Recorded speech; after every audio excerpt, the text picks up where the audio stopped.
enjoy your work. So it's exciting to be a part of it. So I'm glad to be here. Now, when I first started prepping for the event, I was using SEO and SEM interchangeably until Steve kind of pointed it out to me. And then I was like, oh, I better start finding out a little bit more and see what the difference is. And as I was doing that, I found, well, it's kind of funny that, yes, they are different, but I think that they really go hand in hand. Because if you're paying good money for search and you're looking to get people to click on your ads and to look at your products and to go to your sites, then you want to give them something good to search. And after talking to a lot of you, you kind of agree. I've been able to, hear with what you've been doing this past year, and it all sort of amounts to that. And that's why this is really, the focus is really going to be a lot about holistic, marketers being more holistic. So, of course, this next few days are all about search and performance. And marketers really need to, as I said, look at things holistically, because when you think of your buyer, your potential buyer, they're searching the item well before they're buying it. And so really, your buyer is the guy that's in the top of your funnel, he's also part of the search network. So it just makes sense to, give them a good impression right away. Now, when getting into that with marketers, is looking at things holistically, a part of this is the search for growth, new prospects, and a better understanding of customer journeys have moved marketers towards a new convergence. Search queries and data, online behaviors, audience segmentation, and social media insights. All of this needs to be looked at together. This needs to come together so then the media buyers can then map out their performance against a more complex path to purchase.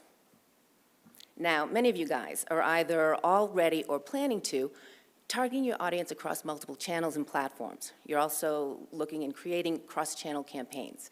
Now, to do this, you really need to reach the customers at specific touch points. And you have to, by doing this, it's throughout the customer journey. You can't really do it with just one good keyword. It's not going to cut it. And that's why right now we've seen a shift in strategy towards intent-based targeting, because brands are now focusing on consumer intent and behavior.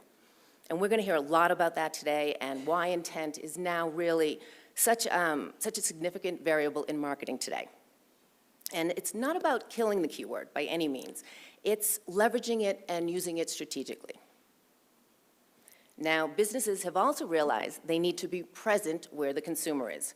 And though Amazon and Google certainly have the lion's share of search, they're not the only game in town. And that's what we're also going to talk about over the next few days in terms of looking at other opportunities for in the marketplace. And for example, many of the retailers, they're stepping it up. They see how Amazon is doing so well, so they want to try to compete. They're offering ads on their sites. And again, these ads are all searchable in the search engines, so it's something to look at. Also, 2019 found more and more people spending time on platforms like TikTok and Snapchat and Pinterest, which actually tomorrow we have a case study from Home Depot, and she's going to walk us through their strategy on Pinterest, so that will be really good to listen to. Now, what does all this mean? Does it mean that we need to be everywhere? No, of course not. But it needs that you need to diversify and try these other platforms. Look beyond Google and Amazon and really see what fits for your business. Now, you're also going to hear about this morning the power of influencers. So Sears is going to give us a case study on their use of influencers, and very successful.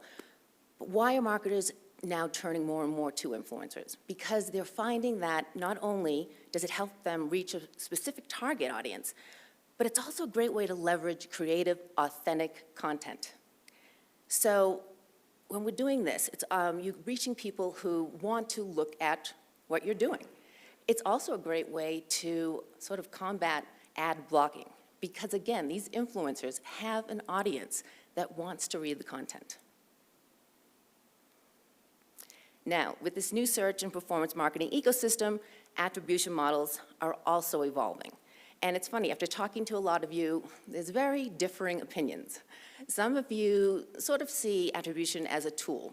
It's maybe to help you with allocating your budget, but it's not your focus. Others, it's kind of the holy grail of marketing, whether it's going into full path or multi-touch attribution or custom. This is where you want to invest. And tomorrow, we're going to actually hear from a very successful D2C, Purple, which was mentioned earlier today, and he's going to talk about how their company, with their success, how their attribution model has had to evolve in order to keep ahead. This has also been a year of man versus machine. Google Smart Shopping is dominating retail search marketing, but for some of you guys, it's at too high of a price. I mean, there's no arguing that automation and machine learning is certainly simplifying the media buying process. But in return, are you losing too much control and transparency? Well, we have someone here for today who's from Ring, and he's going to help us use these tools effectively. But we're still going to be able to keep our strategic elements like creative and audience. So next, we're going to talk about what you guys are talking about. We're going to share with you, we sent out surveys, and we basically asked you what you thought. So that's what this is all about. It's all of you guys sharing your thoughts, your best practices, and just hearing from you. So I'm going to go over all the questions, and we'll see what you guys had to say. So I think we have the first one up. Okay, so the first question, what has been your biggest challenge in search and performance this past year? Now, for some of you, the biggest challenges have been about cost and reach, and it's really about making sure you effectively reach your target audience. Attribution was also a concern. You're wanting to know how to get better attribution results from your awareness campaigns. You're also, as well, you're finding out how they can help drive users to brand searches and conversions down the line. Now, I'm just running through these, and actually, I'm the one who's supposed to be changing them, so hold on. I think we need to go forward. There we are. This is my first time with one of these, so. Okay, so these are all, and again, I'm going to run through them, but they're all going to be posted so you can look at them more fully on our website. So there we go. Now we go to, talked about this. Now our second question. All right, as Google's landscape continues to change, where, if at all, have you diversified your investment beyond Google? Well, we're definitely finding out that you are diversifying. We've heard Bing a few times, that was said. Also, other video and TV channels and ad networks as well.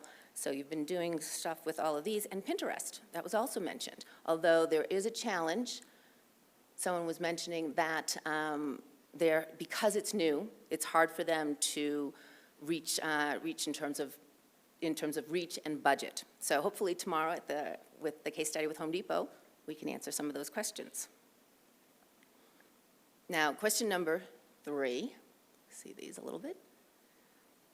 Where is the weakest link in your attribution modeling, and how has that impacted your buying strategy? Well, cross-device tracking seems to definitely be one of the biggest challenges. And obviously, it's not easy to track phone. I mean, consumers definitely are searching a lot on their phone, but they're not necessarily buying there. They seem to be more comfortable purchasing on either their laptop or their desktop. So instead of, they do the search there, but then they do the buying elsewhere, which makes it definitely hard to track what's moving the people to the sale. So this is something that you guys are having issues with. Also, we had one person here who is doing MMMs, and he was basically finding it difficult to determine how, or she, actually I do not know, trying how much impact they are getting when using different media. So all of these are the different concerns. So here we go.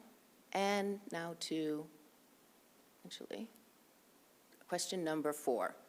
Okay, is Amazon owning your customer? What tactics, if any, are you implementing to drive consumers to a more brand-friendly environment like your website? Well, I think this question could definitely start a brawl because you guys had very extreme outlooks on that. On the one hand, those who agree, which we have up there, they think that Amazon is not, or I'm sorry, disagree because they think Amazon is not owning your customer. They look at Amazon more as a way to engage with their customers. And as you can see, I sort of highlighted it. They helps customers to understand that our brand and website are better environments, actively answering questions, telling our brand story on our pages in order to entice people to our site. Now, for brands that don't sell directly on their sites, they actually see it as seeing more efforts to put into developing Amazon store pages, which are essentially microsites for brands. Now, the next answer, this one's sort of more middle of the road. It's, they think it really doesn't matter what they put on their site because they're going to buy from Amazon anyway, but they are, to sort of counteract that, they're creating these funnels to better own the customer journey. So it's kind of that glass half full, glass half empty kind of thing. And for the polar opposite, yes, Amazon, let's see. I'm sorry, I've lost my page. Here we go. Amazon is taking control of our industry. We need to take back the customer experience and help our specialty retailers even more to differentiate themselves from Amazon. There we go, that's the one I just read. So obviously, very extreme thoughts on Amazon. And we're going to be talking a lot about Amazon tomorrow, so it should be fun and have some nice lively conversations with it. All right. Question number 5. AI and voice search are changing the way consumers interact with content online. How is that shaping your SEM strategy? Well, it seems like for the most part, a lot of you guys aren't doing very much with voice. But yes, for machine learning and AI. And we actually, one person talked for an example, with bidding strategies they're using AI, as well as also tactically within search, such as responsive search ads.